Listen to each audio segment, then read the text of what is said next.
Students, हमारा BSc second year में जो चैप्टर चल रहा है द्वितीय एवं तृतीय संक्रमण श्रेणी के तत्व, तो इसमें कुछ एलिमेंट्स हैं जिनका तुलनात्मक अध्ययन इस वीडियो में करेंगे। तो आइए वीडियो स्टार्ट करते हैं।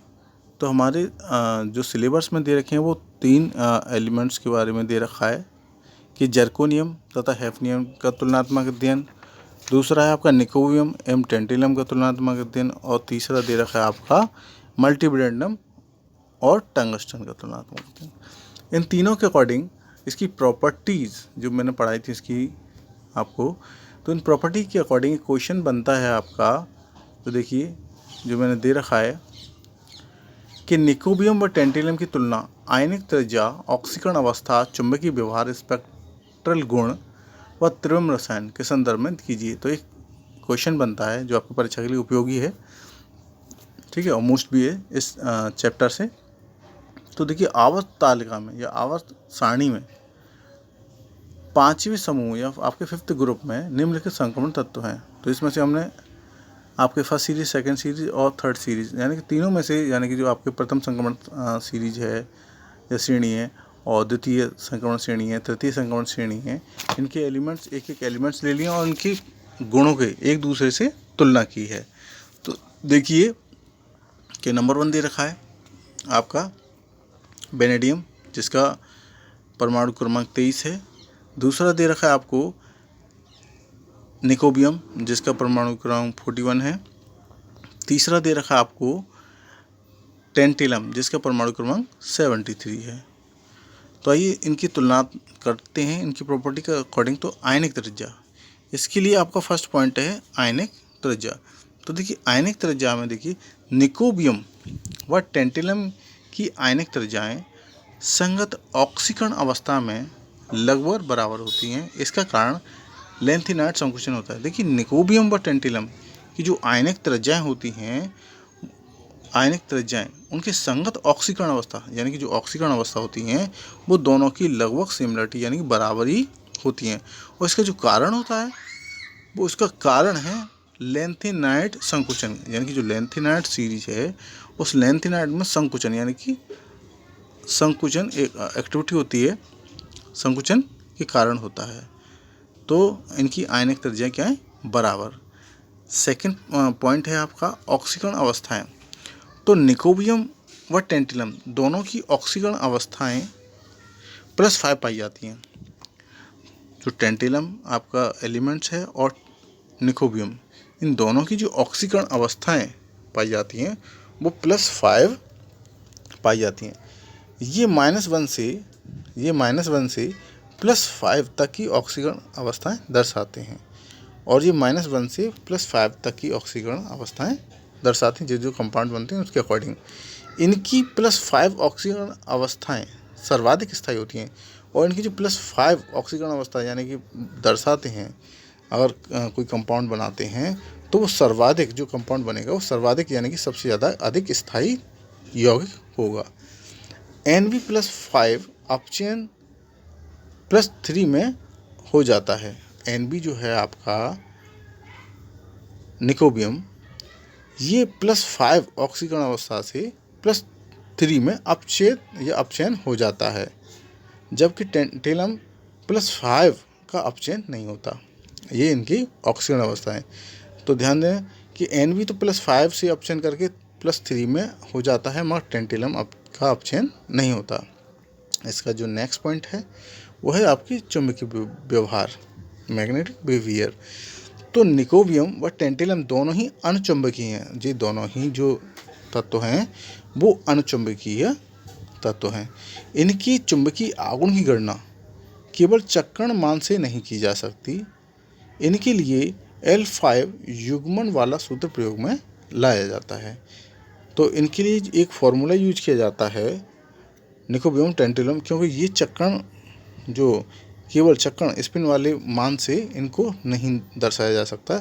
इनके लिए L5 वाला युग्मन सूत्र प्रयोग में लाया जाता है, जो सूत्र आपका μF = G √J ब्रैकेट में J+1 Bm, ये इसका फॉर्मूला है। नेक्स्ट टॉपिक है आपका स्पेक्ट्रल गुण।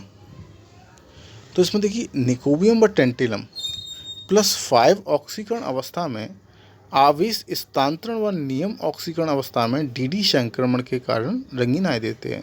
देखो निकोबियम और टेंटिलम +5 ऑक्सीकरण अवस्था में आवेश यानी कि जो +5 ऑक्सीकरण अवस्था है उसमें आवेश स्थानांतरण यानी कि जो आवेश होता है, जो चार्ज होता है, जो उसका स्थानांतरण यानी ट्रांसफ़र नियम के अकॉर्डिंग होता है। और ऑक्सीकरण अवस्था में डी ट्रांजिशन यानी डी ट्रांजिशन के कारण रंगीन आयन देते हैं, यानी कि रंगीन कलरफुल आयन देते हैं। आपको पता ही है स्पेक्ट्रल गुण में आपने प्रॉपर्टीज पढ़ी थी कि श्वेत प्रकाश को कुछ जो एब्जॉर्व करते हैं और कुछ को रिफ्लेक्ट करते हैं कुछ भाग को, तो उस कारण से ही जो आयन दिखाई देते हैं वो कलरफुल दिखाई देते हैं।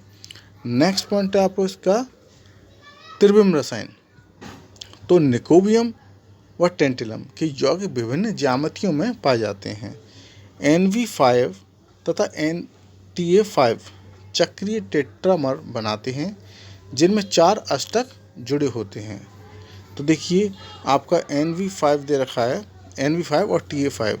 तो देखिए 4 अष्टक, तो देखिए इसमें दे रखा है 1 2 3 4 अष्टक जुड़े होते हैं। ठीक है, तो NV5 और टेंटिलम की यौगिक जो बनते हैं वो ज्यामिति के अकॉर्डिंग यानी स्ट्रक्चर के अकॉर्डिंग ये आपके चक्रीय टेट्रामर बनाते हैं जिनमें 4 अष्टक आपस में जुड़े होते हैं। नेक्स्ट आप इसका देखिए एक और दे रखा है नेक्स्ट एग्जांपल कि NV5 का, यहाँ तो इस तरीके से दे रखा है और यहाँ भी देखिए। ठीक है, देखिए स्ट्रक्चर के बारे में मैंने अभी आपको बताएगा। ये चक्रीय टेट्रामर बनाते हैं जिसमें 4 अष्टक जुड़े होते हैं, जिसमें आपके 1 2 3 और 4 यानी कि tetrameric structure of NV5 and TA5। यानी ठोस NV5 व TA5 द्विक रूप में भी पाए जाते हैं।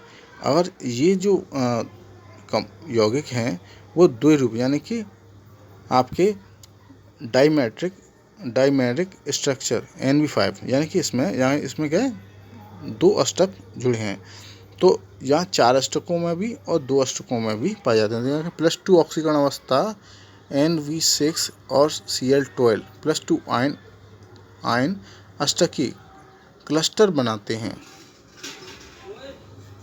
ये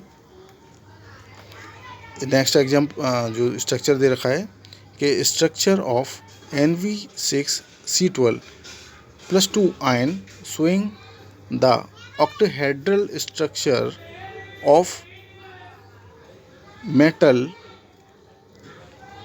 metal atoms bond together the 12 breathing chlorine atoms। तो देखिए यहाँ आपकी NV6 दे रखे हैं कि 1 2 3 4 5 6, ठीक है, और इसकी 12 क्लोराइड हैं, यानी कि NV के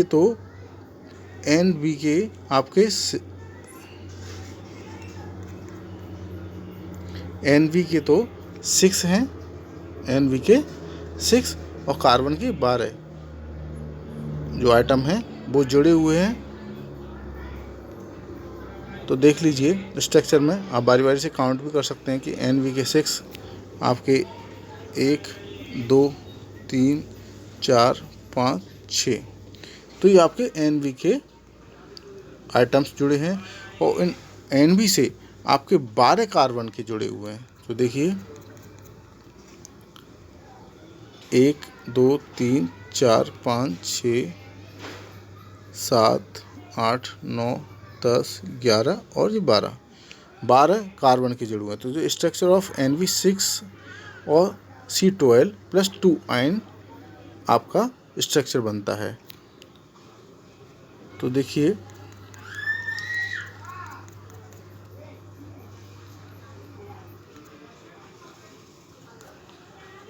ये आपके टेंटिलम और निकोबियम के तुलनात्मक अध्ययन हैं जिनकी आयनिक त्रिज्या, ऑक्सीकरण अवस्था, चुंबकीय व्यवहार और स्पेक्ट्रल गुण और त्रिविम रसायन इस तरीके का क्वेश्चन आता है तो आपको बहुत ज़्यादा ही महत्वपूर्ण है। तो ये आपका कंप्लीट होता है और इसको रिपीट करके देख लें। और आगे वाली वीडियो में ये आपका लगभग इस चैप्टर का लास्ट पॉइंट था, और जो मैंने आपको बता रखे हैं इसके और टॉपिक वो आप देख लें बुक से, और नहीं समझ में आए तो वो पूछ सकते हैं।